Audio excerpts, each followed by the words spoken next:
versus Roman. Fortunately, that's not number one. Um, some of you may think too, is it, could it be the Seth Rollins versus Dean Ambrose? Sorry, that's not number one either. That's not it. Could it be Undertaker versus CM Punk at 2009 Hell in a Cell? No, that's not it either. I'm sorry, it's not. I'm thinking, could it be John Cena versus Randy Orton, 2009 for number one? No, that's not it either. Let's get cut to the chase. What number one is? I'm gonna stop playing with you guys. My number one pick, my absolute favorite Hell in a Cell match. Like I said, we gotta get to the story. This had a very long, extensive story. Also, I want to note we're going to play the whole match of this particular Hell in a Cell match over on Rumble. We'll end it here, and we'll go on to Rumble. So just as a side note, I want to mention that again. Now, this particular match, like I said, long, extensive history, long storyline. It's been going for quite some time, and it ended. This particular story ended at Hell in a Cell. That number one pick is Undertaker versus Triple H, WrestleMania 28, Hell in a Cell match, the end of an era. Now, this whole storyline started when Shawn Michaels challenged the Undertaker at WrestleMania 25 for the streak. He did not succeed, but he had another shot the following year, WrestleMania 26. This time his career was put on line. Shawn Michaels again did not succeed, and he was retired by the Undertaker. But his best friend Triple H decided the next year, WrestleMania 27, I'm going to take on the streak. I'm going to compete against Undertaker. And it was a no-holds-barred at WrestleMania 27. Now, that was an amazing match, too, but it was not a Hell in a Cell match, just a no-holds-barred. Triple H gave Undertaker the business in that match. I ain't never seen Undertaker dominate that much. And I'm a big Undertaker fan. People know that. And I'm also a big Triple H fan. But Triple H, not only he did not defeat the streak, Undertaker could not walk on his own power. Triple H stood up and left the ring on his own two legs, but Undertaker was carried out, even though he won the match when he tapped out Triple H to the Hell's Gate.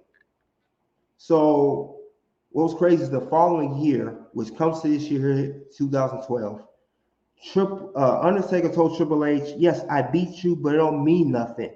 I did not walk my own power. I want to face you again at WrestleMania. And Triple H was reluctant to face him at first. He said that's when he first became part-time. He was in executive role. He said, I'm not doing that no more. I don't need to. If I wanted to beat you, I could have did it. And, Undertaker goaded Triple H. He said, hey, you can't do what your buddy Shawn Michaels key. You can't do what your buddy Shawn Michaels couldn't do. Yeah, he retired. He said, but you always knew that Shawn Michaels was better than you anyway. And that pissed Triple H off. He said, you know what? We're going to have a match. Hell in a Cell, though. And it's going to be the end of an era. Now, later on, this match was announced that Shawn Michaels was a special guest referee. Isn't that ironic? The guy who's retired by The Undertaker, and now his best friend Triple H is facing Undertaker, he's the special guest referee in this match. Now, the match was great. These guys went at it. It was like last year, instead of Triple H having so much offense like he did WrestleMania 27, Triple H did not have the offense this year. Undertaker had the offense. And I like the spot where Shawn Michaels was going to call the match because he thought Undertaker couldn't do it. And Undertaker put Shawn Michaels in the Hell's Gate. Triple H grabbed the sledgehammer. He hit, he hit Undertaker. But Undertaker was trying to go for a tombstone. Triple H reversed. Shawn Michaels retaliated, super kicked him. Triple H hit with the pedigree.